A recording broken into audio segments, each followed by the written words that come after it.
Mayor, thanks for having us in. Welcome to South Bend. So this is our pronunciation wall? That's the official... Yeah, it's as close as we can render it. You know, we've tried spelling it out in various ways, but I think this is the best that we can get. And it fits on a T-shirt, so. Oh yeah, I'll definitely grab one of these. This is left over from debate prep. You didn't have somebody playing 18 other candidates? No, I don't think we could afford a cast of 18 to simulate the rest.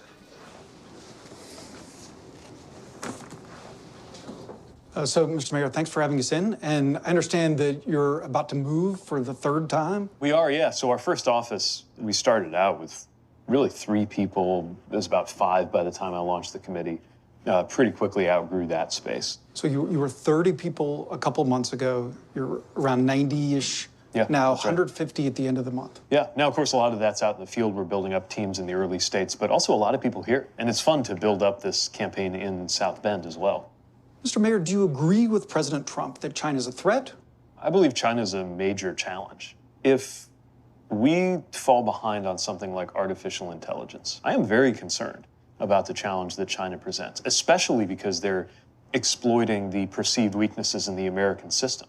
What's going to happen is, you know, if we're still using a 20th century mentality, if all our president sees in China is who's importing or exporting more dishwashers, we're completely missing out on the fact that you're facing a competitor, adversary, whatever you want to call them, that is planning in 10, 20, 30-year increments, and we can't seem to be able to see past next month's headlines for the stock market. That is no way to engage one of the biggest and most challenging strategic competitors in the world. Do you acknowledge that 100,000 migrants crossing the southern border for the second month in a row represents a crisis? It certainly represents a crisis of largely this administration's making. Is President Trump right to ask for more money for barriers and to toughen the vetting of people claiming asylum? Look, it's worth having a conversation about border security in the context of comprehensive immigration reform. But President Trump is wrong in his approach on this issue at every point, from the near-term part, which is horrible policies like family separation and also kind of thoughtlessly using U.S. troops as props on the border, to the big picture, which is that this would not be such a problem if we had stability in Central American countries. And it turns out that immigration is more useful to this president as a crisis, unsolved, than it would be as an achievement if he actually fixed it. We could fix it. I mean, there's enough of a consensus among the American people and even in Washington about the terms of bipartisan comprehensive immigration reform, and yet they still can't deliver it because the president needs this to be a problem for his domestic political purposes. So you're saying the president is using the border crisis to get reelected? The president needs this crisis to get worse. Even though it makes a liar out of him, I don't think he's worried about that. He's worried about the ability to stir people up. Worse. I don't think he cares if it gets better, but he certainly doesn't benefit from comprehensively fixing the problem.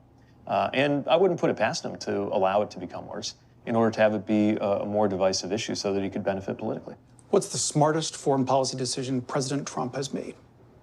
I would be hard-pressed to identify anything intelligent out of the foreign policy apparatus. There's not a single thing that's changed in American foreign policy that you agree with.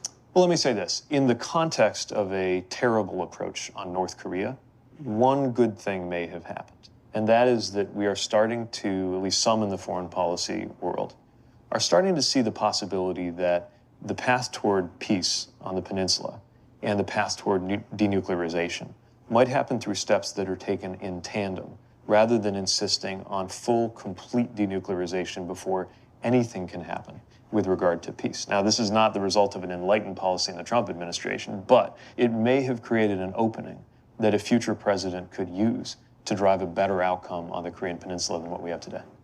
Assuming you'd reverse President Trump's executive order on transgender troops, yes, how do you think the military would respond? The military, look, the military would be fine because the military knows how to do their job. This is not a problem because the military is saying they can't handle it. It's a problem because the president is exploiting the opportunity to pick on a vulnerable group, even though these are people who have stepped up to put their lives on the line in a way that the president did not do when it was his turn. You were a Naval Reserve officer for 8 years. 5 years ago, as mayor, you deployed to Afghanistan for 7 months. Could you have been a more effective soldier if you were out when you were serving? It certainly would have been a weight lifted. You know, when you are not out, that takes work. It takes a certain amount of work, a certain amount of filtering, a certain amount of thought that you could better use in order to do your job. And so I do think that anybody in a deployed environment is better off if they can be themselves. Representative Seth Moulton, a Marine veteran, has talked openly about PTSD. Have you experienced that? I've not been diagnosed with PTS. I definitely had my share of challenges adjusting when I came home, but I never felt that I had to have them treated medically. What was the most acute effect that you felt? You know, there's a level of depression that I think just about everybody goes through. Well, I can't speak for everybody, that I went through when I came back. It's the displacement. It's a lot of things. I mean, the fact that you are trying to come back into a civilian world whose rules are just different than what you were with when you were deployed. Of course, it's the effect of having been exposed to danger. And I think also some moral pressure that comes, even if, you know, I was not a special forces operator, I wasn't kicking down doors, but anytime in any way you were even remotely involved in killing, it takes something out of you, and it takes a lot of work to process that. Have veterans become political pawns? Absolutely. I mean, first of all, there's this narrative that everyone who comes back from the war is broken, or that veterans are this problem to be fixed versus this amazing asset to be not only looked after, but in my view, competed over. So how would you fix that? Well, there's a lot of things. I think at a national level, obviously, we've got a lot of work to do to enhance access and uptake in the VA and other benefits people are entitled to. But some of it's not just policy, it's cultural.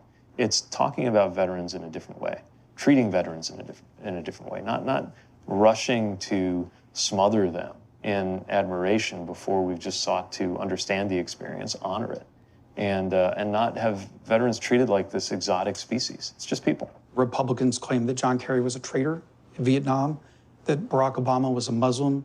If you were to win the nomination, they'll say you're too young, too liberal, too gay to be commander-in-chief. You are young, you are liberal, you are gay. How will you respond? I'll respond by explaining where I want to lead this country. People will elect the person who will make the best president. And we have had excellent presidents who have been young. We have had excellent presidents who have been liberal. I would imagine we've probably had excellent presidents who were gay. We just didn't know which ones. You believe that we've had a gay commander-in-chief? I mean, statistically, it's almost certain. And have, like, in your reading of history, like, do you believe you know who they were? My gaydar doesn't even work that well in the present, let alone retroactively. But one can only assume that's the case. But look, I think what we need today is somebody who has a vision for the future, who is ready to deliver generational change, who understands both government, as a mayor can, I think, in particular do, and foreign policy, as somebody who is sent to war by the orders of a president can uniquely do. And I think I'm that person.